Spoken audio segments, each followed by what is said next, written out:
परशुराम संवाद के इसी कड़ी में अब हम आगे बढ़ते हैं व्याख्या के भाग में। जरा ध्यान से सुनिए आप इसको।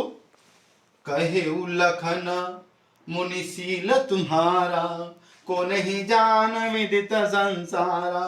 मात पिता ही उरिन भयनी के, गुरु ऋण रहा सोच बस जी के। सोजनु हमारे माथे काढ़ा, दिन चली गए ब्याज बढ़ बाढ़ा। अब आनिय व्यवहरिया बोली, तुरत देऊं मैं थैली खोली। सुनिम गट वचन कुठार सुधारा, हाय हाय सब सभा पुकारा। भृगुवर परसु दिखा वही मोही, विप्र विचारी बचौ नृपदोही। मिले न कबहु सुभट रन गाढ़े, द्विज देवता घरई के घा बाढ़े। अनुचित कहीं सब लगू लोग पुकारे, रघुपति शयन लखनु निवारे। लखन उतर आरुति सरस, भृगुवर कोप कृसानु। बढ़त देखी जल सम वचन, बोले रघुकुल भानु।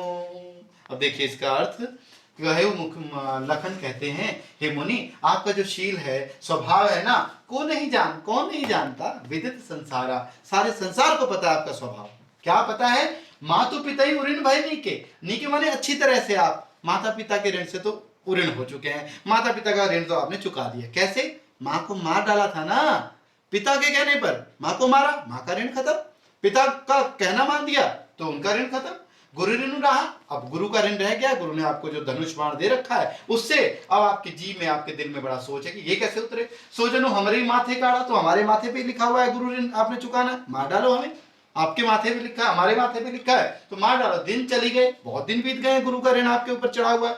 ब्याज बढ़ बढ़ा, ब्याज भी बहुत बढ़ गया होगा अब तो उसका। गुरु के ऋण का ब्याज चुकाओ।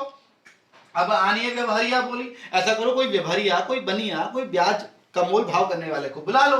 तुरंत देऊं मैं थैली खोली, मैं तुरंत अपनी थैली खोल दूंगा, मेरे पास बहुत कुछ है, मैं अपनी थैली खोल के दे दूंगा। सुनी कटु वचन, उसके कठोर वचन सुन करके कुठार सुधारा। परशुराम ने फिर से अपना फरसा सीधा किया, उसके ऊपर तान दिया। हाय हाय सब सभा पुकारा। अब सब लोग हाय हाय करने लगे। जनक की सभा में सब लोग हा हा हा बचाओ बचाओ करने लग गए। भृगुवर परसु दिखावे मोई, अरे भृगुवर मुझे परसु दिखा रहे हैं। हे वंश भृगुवंशी, मुझे आप फरसा दिखा रहे हैं। मैं तो विप्र विचारी, मैं तो ब्राह्मण समझ करके बचाऊं नृपद्रोही, मैं तो बच रहा था। नृपद्रोही राजाओं के दुश्मन, मैं आपसे बच रहा था, छोड़ रहा था, आपको नहीं गुस्सा कर रहा था आपके ऊपर। मिले न कबहू सुभट रन गाढ़े, आपको रण में युद्ध में सुभट बलवान योद्धा कभी नहीं मिले हैं। इसीलिए द्विज देवता है, ब्राह्मण देवता, घर ही के बाढ़े, आप घर के ही बनते रहते हैं बहुत बड़े योद्धा, घर के योद्धा हो, जैसे घर के वीर हो आप। अनुचित कहीं सब लोग पुकारे, सब लोग अब पुकार पुकार कर कहने लगे, लक्ष्मण अनुचित कह रहे हैं, गलत कह रहे हैं। रघुपति सय नहीं, रघुपति ने सय नहीं, अपनी पलकों से, अपनी आंखों से लखन निवारे। लखन को इशारों से हटाया, पलकों से नहीं, लखन बस, लखन दूर हो जाओ, इशारों से। लखन उतर आहुति सरस, लखन का उत्तर आहुति के समान था। पहले गुस्से की आग भड़की हुई थी, उनका उत्तर और आहुति के समान हो गया। भृगुवर कोप कृषाणु, भृगुवर मतलब परशुराम के गुस्से में, कृषाणु अर्थात उसकी आग में, परशुराम के गुस्से की आग में वो आहुति का काम कर रहा था। लखन का उत्तर, बढ़त देखी जल सम वचन, जैसे उसको बढ़ता हुआ देखा तो जल के समान ठंडे शीतल वचन बोले। रघुकुल भानु, रघुकुल भानु, रघुकुल के भूषण सूर्य मीठे वचन बोले। क्या बोले? शीलू, देखो जरा वो क्या बोले, वो आप रामायण पढ़ेंगे तब पता चले, सारा आपको पढ़ा देंगे तो बहुत बड़ा हो जाएगा। देखिए शब्दार्थ, शीलू स्वभाव, विचारी सोचकर, विदित प्रगट, शयनई आंखों से, जनु मानव, जनु की वजह से कौन सा अलंकार बताया था? उत्प्रेक्षा अलंकार। निवारे रोकने लगे, भय हो गए, सरिस समान, तुरंत शीघ्र, कोपु क्रोध, कटु कठोर, कृषाणु अग्नि आग, सुधारा संभाला, मोही मुझे, सुभट वीर योद्धा बचाओ बचा रहा था। इसके बाद हम देखते हैं इसका भाव सौंदर्य और शिल्प सौंदर्य। भाव सौंदर्य देखिए, लक्ष्मण ने कहा भाव सौंदर्य क्या होता है? भाव में जो सुंदरता है, जो आप पूरी कविता में सीखेंगे वो आप देखिए कैसे इस एक का हमने उदाहरण के तौर पर आपको कराया है। लक्ष्मण ने कहा, हे मुनि, आपके शील को, स्वभाव को कौन नहीं जानता, वे तो संसार भर में प्रसिद्ध है। आप माता पिता से तो भली भांति ऋण मुक्त हो ही चुके हो, मैंने आपको बताया अभी, और अब गुरु का ऋण है आप पर रह गया है मन पर, इसलिए आपका बोझ है, तो फिर आपको उसकी चिंता सता रही है, तो वह ऋण मानो हमारे मत्थे काढ़ा गया, हमारे माथे पर लिखा है, इसमें ब्याज भी बहुत बढ़ गया होगा, आप किसी हिसाब किताब वाले को बुला ही लो, हैं, मैं अभी ब्याज समेत सारा उधार चुका देता हूं, आपको उस ऋण से भी मुक्त कर देता हूं। लक्ष्मण के ये कड़वे वचन सुनकर परशुराम को गुस्सा आया और फरसा को अच्छी तरह से संभाला। यह देखकर लक्ष्मण ने कहा, आप मुझे फरसा तो दिखा रहे हो ना बार बार, क्या कहते हैं, इसलिए, पर हे राजाओं के शत्रु, मैं अब तक आपको ब्राह्मण समझ के बचा रहा था, छोड़ रहा था, लगता है आपको कभी बलवान वीर योद्धा नहीं मिले हैं, और हे देवता, आप केवल घर में ही बहुत बड़े योद्धा बनते हैं। यह सुनकर परशुराम का गुस्सा आग की तरह भड़कने लगा। तब श्री राम जी ने परशुराम के क्रोध की आग को अपने मीठे वचनों से शांत किया और क्रोध शांत करने की कोशिश की, और बाद में क्रोध शांत हो जाता है और वो राम को प्रणाम करके चले जाते हैं। आपने पहले भी मैंने आपको बताया है, शिल्प सौंदर्य में अवधि भाषा है, और अवधि भाषा के अलावा उसमें छंद है, दोहा और चौपाई, और उसके अलावा आप ध्यान से देखेंगे बच्चों, इसमें हम और आगे देख रहे हैं कि उसमें अलंकार हैं, अनुप्रास आदि, और इसके साथ ही अगला देखिए आप, इसमें सहस्रबाहु सम उपमा अलंकार, काज करिए कत सठ सुनई स्वभाव अनुप्रास अलंकार, और इसमें उत्प्रेक्षा अलंकार। आगे देखिए प्रश्नोत्तर। लक्ष्मण जी ने परशुराम जी की प्रशंसा करते हुए क्या व्यंग्य किया।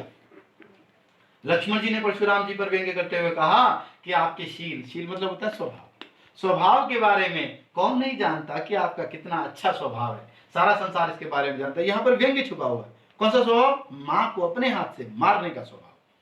लक्ष्मण के अनुसार परशुराम माता पिता के ऋण से कैसे मुक्त हुए। भाई परशुराम अपने पितृहंता, उसके पिता को मारा था, तो सहस्रबाहु की भुजाओं को काटकर उन्होंने पिता का ऋण चुका दिया था। सहस्रबाहु को मारने के लिए पिता ने कहा, क्योंकि उन्होंने सहस्रबाहु ने उनके पिता को मारा था, तो वो कर्जा चुका दिया, और माता का कर्जा, माता को मारकर माता का कर्जा चुका दिया। लक्ष्मण किस ऋण और किस ब्याज की बात कर रहे थे, परशुराम के गुरुओं के जन्म और उससे बनने वाले ब्याज की बात कर रहे हैं। परशुराम अपने गुरु शिव को प्रसन्न करना चाहते हैं, इसलिए शिव धनुष तोड़ने वाले का वध करना चाहते हैं। लक्ष्मण की कटु बातें सुनकर परशुराम ने क्या प्रतिक्रिया की। लक्ष्मण की कटु बातें सुनकर परशुराम ने तुरंत अपना फरसा संभाल लिया और क्रोधित और आक्रामक मुद्रा में खड़े हो गए। परशुराम को फरसा संभालते देखकर सभा और लक्ष्मण की क्या प्रतिक्रिया हुई। सभा में त्राही त्राही का कोलाहल शोर हो गया और लक्ष्मण परशुराम के प्रति अधिक क्रुद्ध एवं आवेश में आ गए, गुस्से में आ गए, आक्रामक हो गए। तो इसके बाद आगे देखते हैं आप कुछ परीक्षा उपयोगी प्रश्नोत्तर, या आपको पहले भी आपने कर लिए हैं, फिर एक बार देख लीजिए। धनुष टूट जाने पर कौन कौन से तर्क दिए लक्ष्मण ने। पहला, सभी धनुष एक समान होते हैं, इस पर हल्ला क्यों हो रहा है। धनुष तोड़ने पर हमें क्या मिलता है, हमने क्यों तोड़ा। और राम के छूने से धनुष टूट गया, हमने इसमें कुछ किया नहीं, छुआ तो दोष, रघुपति ही न दोष। परशुराम के स्वभाव की क्या क्या विशेषताएं हैं। एक तो महाक्रोधी थे, दूसरा बड़बोले और अपनी वीरता की डींग मारने वाले थे, वे जल्दी उत्तेजित हो जाते थे, अपने पूर्व कृत्यों, पहले के उनको कामों पर बड़ा घमंड था। वो कहते थे मैंने तो 21 बार पृथ्वी को क्षत्रियों से हीन कर दिया, राजाओं से हीन कर दिया, एक भी राजा नहीं छोड़ा, और जो धरती मिली मुझे मैंने वो देवताओं को दान में दे दी।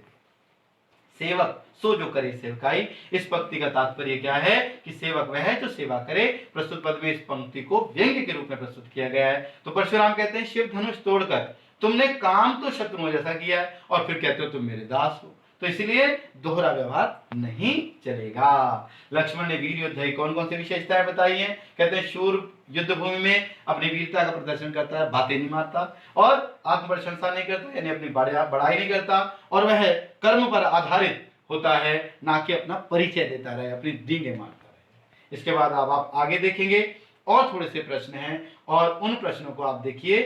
पठित कविता के आधार पर तुलसी की भाषा शैली आप पढ़ चुके हैं, सरस कवि हैं, उनकी भाषा अवधि है, दोहा चौपाई छंद है।